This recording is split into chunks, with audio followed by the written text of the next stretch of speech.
everyone. In this video, we will talk about the record and the breakout room function in the Zoom. So this account already get the host role from the ICA host.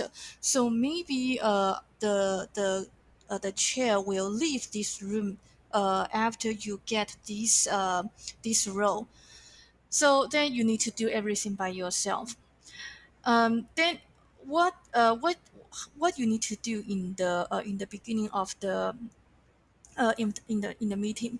So you can ask the session chair, do we want to start recording right now, or do we need to wait a little bit until everyone is coming? So when the session chair asks you to start the recording, then we are able to click this button and start the recording. So when you click this button, you can find out there are two options. The first one is record on this computer. It is not a good option. The reason is the video will be saved in your computer, and after the meeting, you need to upload this file to our server. So our session usually takes about 1.5 hours to 2.5 hours. So it might be a very large file, so it's not recommended. So we will ask you to use record to the cloud option during the meeting. So the video will be saved in the ICA chair's Zoom cloud space. So you don't need to worry about do I need to spend about 1 hour to uploading the video, or do I need to open my to clean my disk space to save this video? So you don't need to worry about that. Okay, so when the session chair asks you to start the recording, you can click this button and click record to the cloud. Recording in progress. Then we will start the recording.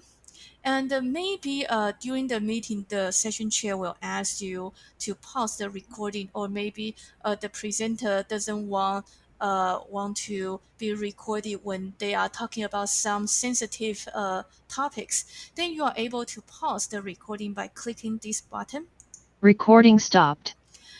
And then if you need to resume the recording, just click the resume button again.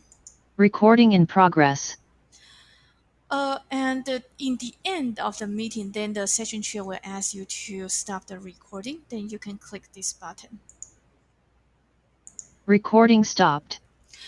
Okay, so the difference between pause the recording and stop the recording is if you pause the recording for multiple times, the Zoom will only create one video file.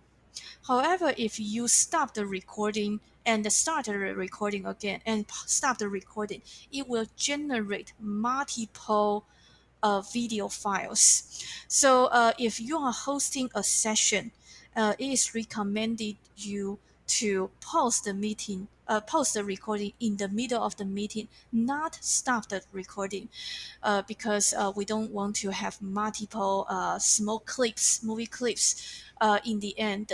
However, if the session chair asks you to generate multiple videos for different presenters, then that is another story. So that depends on what is the requirement. Okay, so this is about the record function. And maybe you are hosting some sessions that has the breakout room.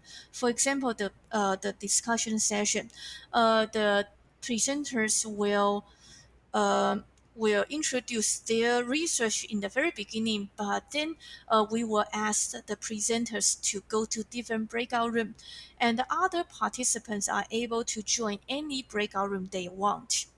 So the initial setting of this breakout room are set up on the web interface, but that interface doesn't allow the user, the participants, to switch from one breakout room to another one freely. So we need you to set up this setting during the meeting. So what you need to do is you need to click the breakout room button, and when you click the option, then you will check allow participants to choose room. After you click this button, then the participants are able to go to different breakout room when they need to switch from one to another. And right now, the breakout room only set up, but it is not opened yet. So it is locked, so the participant cannot go into these rooms. So when the session chair asks you to open this breakout room, you need to click this button, open all rooms. Then you can find out the assign button is changed to the join button. Then the participants are able to join different rooms. And of course, if you are interested in some of the presentation, you can also join this breakout room by clicking join button. So right now I'm switching to breakout room 3. And of course, if you want, you can also switch to another breakout room.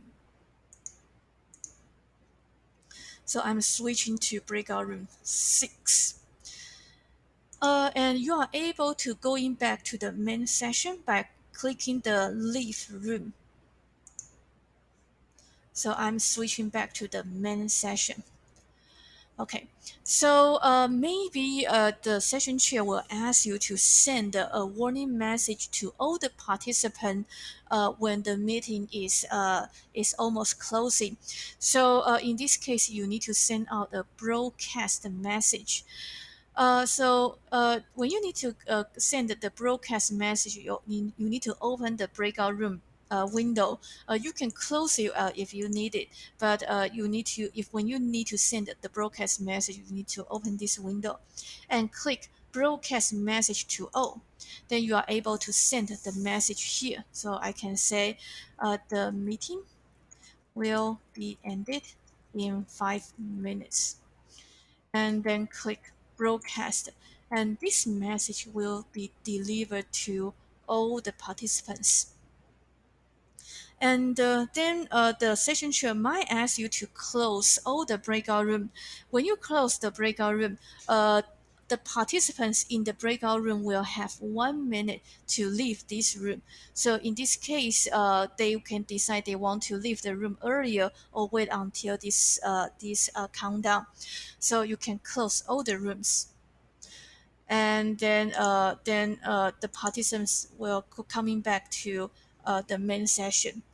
And of course, if the session chair asks you to add a new room, then you are able to click this button, and I'm able to add a new breakout room, and you are able to rename this breakout room. And maybe you need to delete a breakout room if the presenter is not here, then you can click delete. So this is about the basic function about the breakout room. Okay, so this video talk about the recording and the breakout room. I believe this is what you need to do. Okay, so that's everything. So thank you very much.